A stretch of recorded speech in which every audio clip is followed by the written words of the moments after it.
Well, hi there, YouTube. Welcome back to Kramer's Garage. I'm Bob Kramer. Let me show you what I'm doing today. I'm working on cylinder heads. So these cylinder heads are from a vintage Honda Goldwing. They will fit, I believe these heads fit all the years from 75 to 83. Anyway, so these particular heads are going to wind up on a 1983 engine. But anyway, so let me show you what's going on here. So I've had this head resurfaced, and it was milled down 20 thousandths of an inch. And I did mild porting and polishing, so you can see the exhaust ports are pretty shiny. I don't know how well you can see it, but the exhaust ports are somewhat polished, and the intake ports I cut out a little bit down in here, and I made some other videos in the past about porting and polishing. Okay, so I guess I should mention the purpose of all of this. A lot of you are probably wondering, why do I go so much trouble on these heads and put so much time into them? Like, I've probably spent 3 hours on each head or more, between the porting and polishing and taking it to the shop to have it milled, and then doing the valve seat cutting, and then hand lapping. I'll have easily 3 hours in each head. Why do I do it? So the valves, the exhaust valves and intake valves, close on these valve seats. When they close, they provide the seal so that when the piston comes up, it generates compression in this combustion chamber here. If the valve leaks even a little bit, you're going to sacrifice performance and efficiency of the engine. So the goal here is to make sure that that you have good airflow through the ports and around the valves, and when the valve is open, good airflow, and when the valve closes, it has to seal tight. It can't lose any air when the piston is compressing that air. So the better you get these valve seats to seal, and the more leak-free they are, the better your engine will run, and the greater the efficiency of the engine. So we're trying to maximize airflow when the valve is open and make sure it doesn't leak even a little bit when the valve is closed. And that's the pilot that guides the cutter has to be a very snug fit in the valve guide. So we have 3 to choose from. So we try one. That one goes in and it has a little bit of wiggle, so we're not going to use that one. And then the next one up, that one's very snug.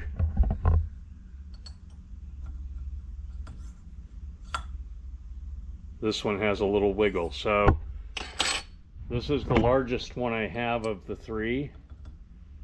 So I put that in, and I just tap it with this little inspection hammer I have. I just tap it lightly to make sure it's fully seated. All right, then the next thing to do is put the 45-degree cutter in there. So I just take my fingertip and dip it in the oil, and I just smear a light coat of oil on the pilot. Take my 45-degree cutter. The angles are marked on the side of the cutter, so verify that you've got the right one, 45 degrees. Put that cutter in and turn it with moderate pressure. The cutters are like little files on there, filing the metal down.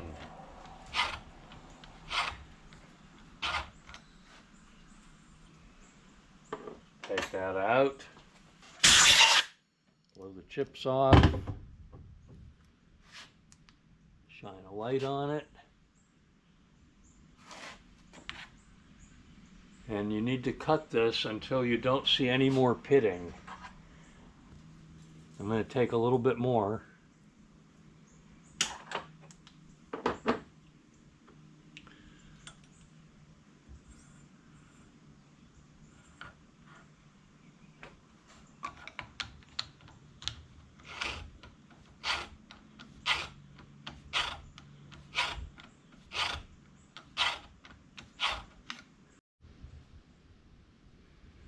Okay, now if you look, you can see the 45-degree cut right there, and that's now smooth, and you can't see any pitting in that line of 45 degrees.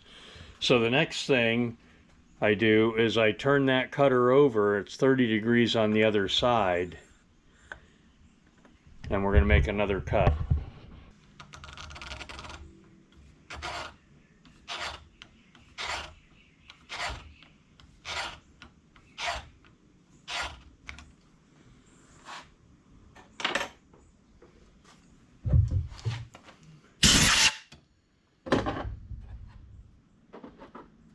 And then I'm going to examine that.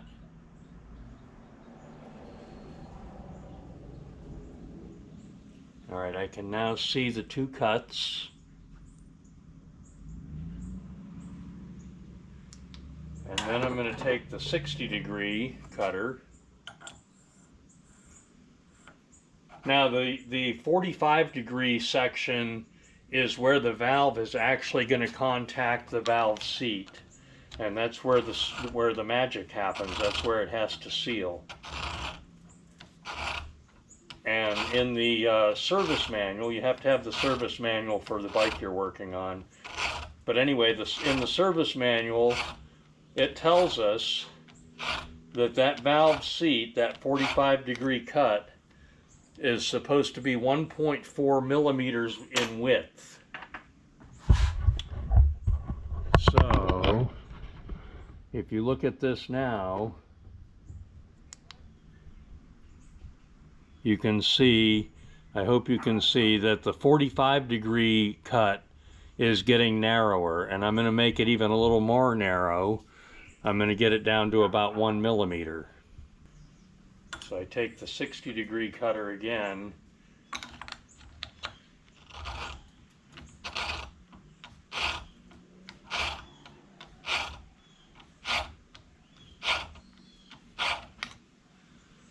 and don't overdo it. Just take a little at a time. Make sure you don't take too much. All right, now I'm going to measure that 45-degree section. Oh, I don't even need to. I can see it's almost gone. It's hardly anything left. Okay. And why, you ask, do I want to take that down to almost nothing? I'm going to show you. So once I do that, take and just wipe it clean. Yeah. So here's what I've got now. I've got the 60-degree cut down in here, and I've got the 30-degree cut up here, and the 45-degree section is just a very narrow band in there right now. Okay.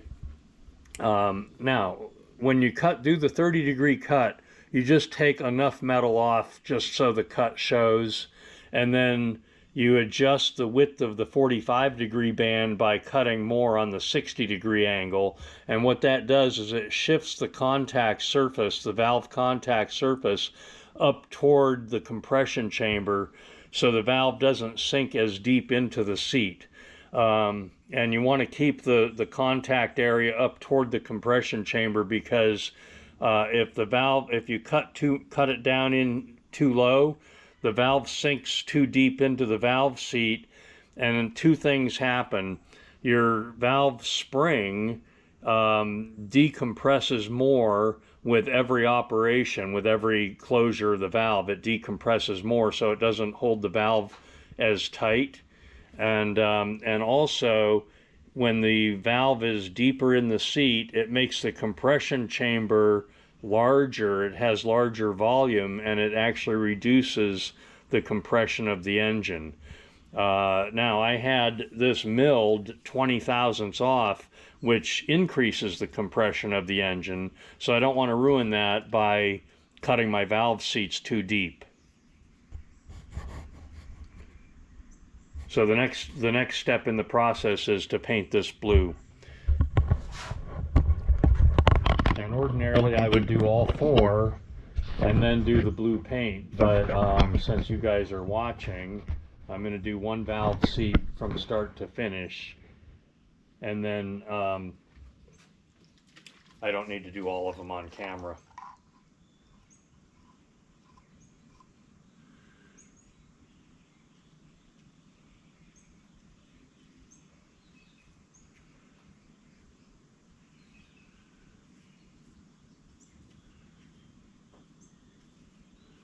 There, so I painted that one blue.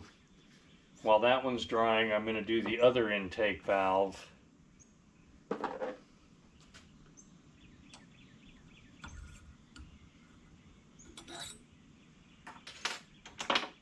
have to let the ink dry. It takes 5 minutes or so. I'm going to brush the chips off the cutter. Put a drop of oil on the pilot.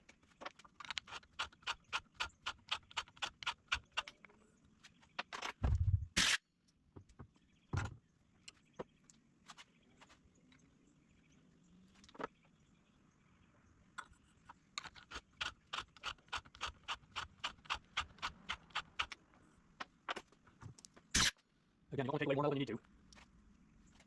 And these heads sat for years and probably with some moisture trapped in there. And so they wind up getting rusty and pitted. Alright, so that's it for 45. I'm going to do 30-degree cut.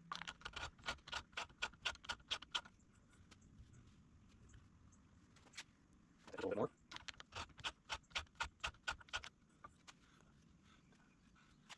And then 60-degree cut.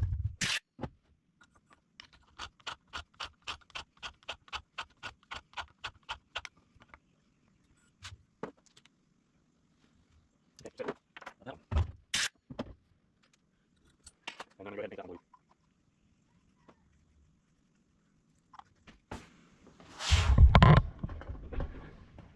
blue. Okay, this one is dry now.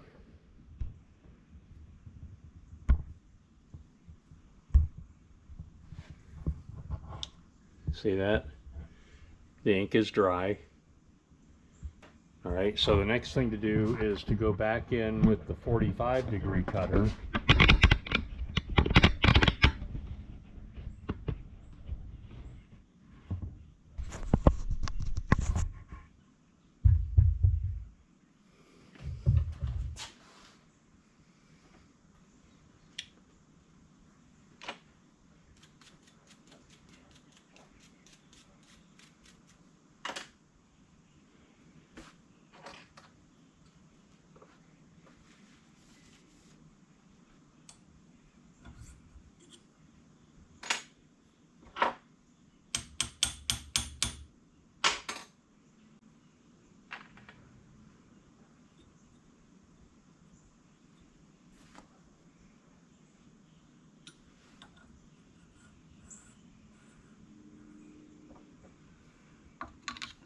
Alright, now here's where the magic happens.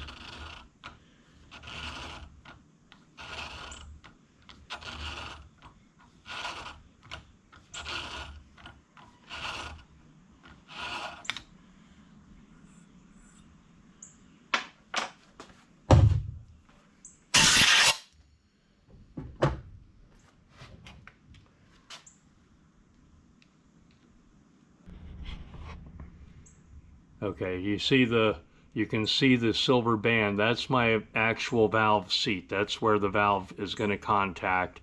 And that little band needs to be 1.4 millimeters wide. So I measure that with calipers. And right now I'm at about 1.2. So I'm going to cut just a hair more, just a tiny bit more cutting on there. See if I can do this with a one-handed operation. You have to be gentle now because it wouldn't take much to overdo this now. So very light pressure at this point.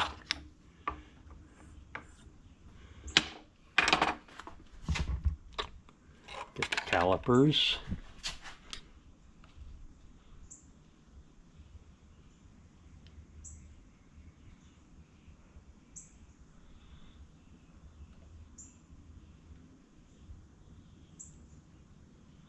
I'm still closer to 1.2. I'm going to measure it in another spot over here.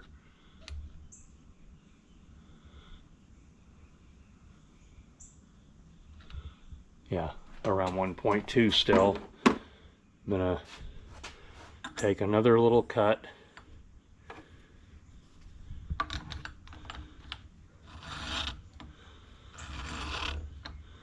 Give it slightly more pressure. I can see the metal being cut away. Oh, I think it's too wide now.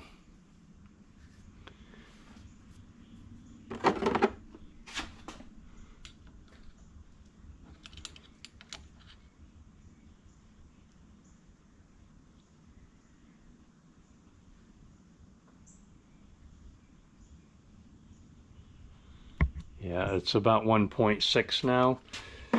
So, if you get it too wide and you really want to be precise, I mean 1.6 isn't terrible, but if you really want to be precise, you'll take your 60 degree and go back in.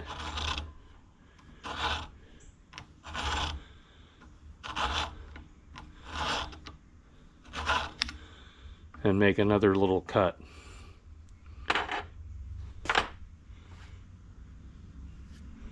Now, can you see the 60 degree angle down there and then the 45? And again, I'm going to measure this 45 degree angle right here.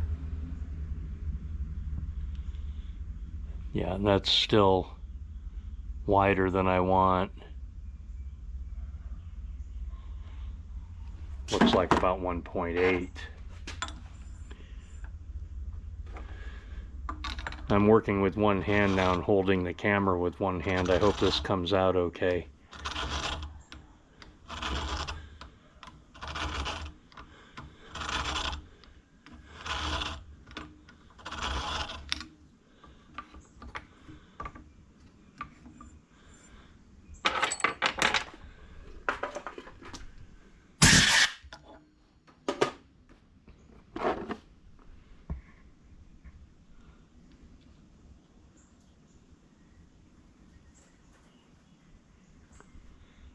Now I've got 1.5. I'm going to leave it right there. Okay, can you guys see it? If you look closely, you can see the 45 degree valve seat and then the 60 degree cut right below that. And then of course the 30 degree cut is still got the blue ink on it. So that one is done. And then the next step in this process, of course, will be to hand lap these with the actual valves and using lapping compound. And I've done a video on that in the past, so I'm probably not going to do it. I just wanted to give you guys a more detailed view of doing this 3-angle cut.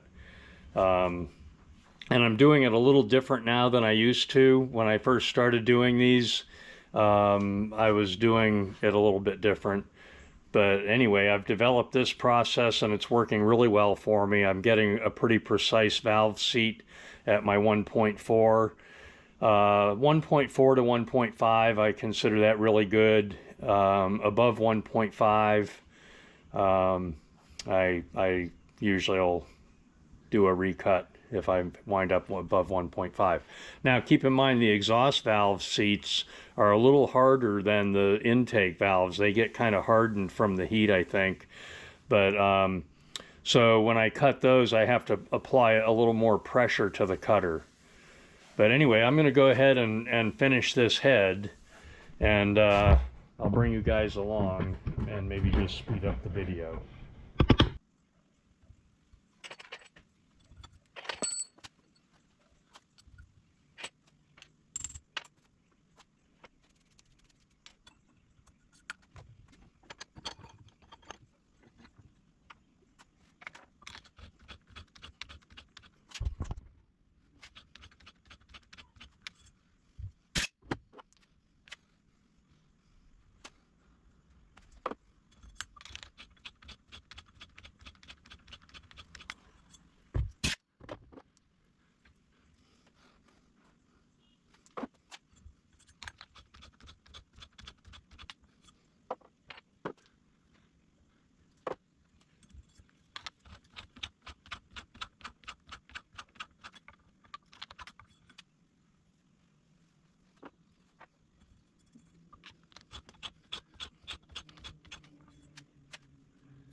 Okay, so there's the finished result.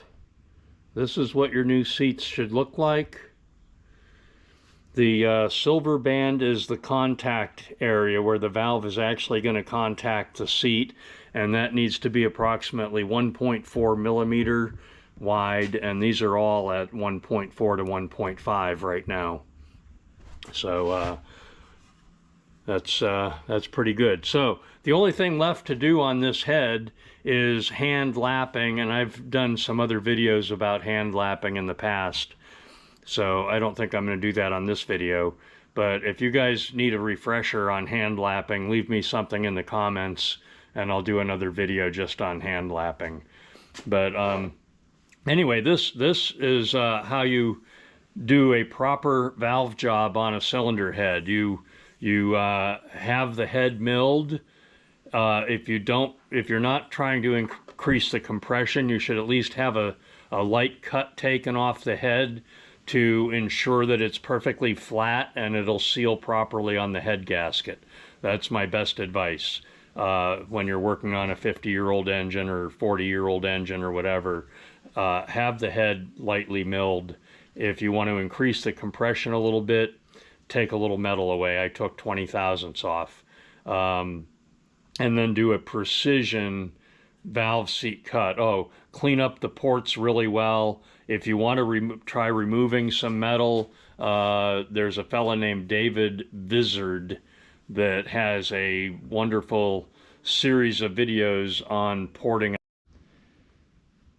So I've watched David Vizard pretty extensively to get a good idea of how to do this.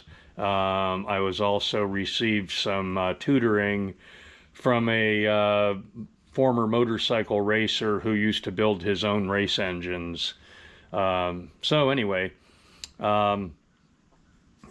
this is what I do. This one was just very mild porting. I opened it up a little bit down in here and cleaned up all the casting defects. Anyway, I hope you like my video. Give me a big thumbs up, subscribe to my channel, leave me some comments, and I'm going to move on and do the other head. Thanks for watching.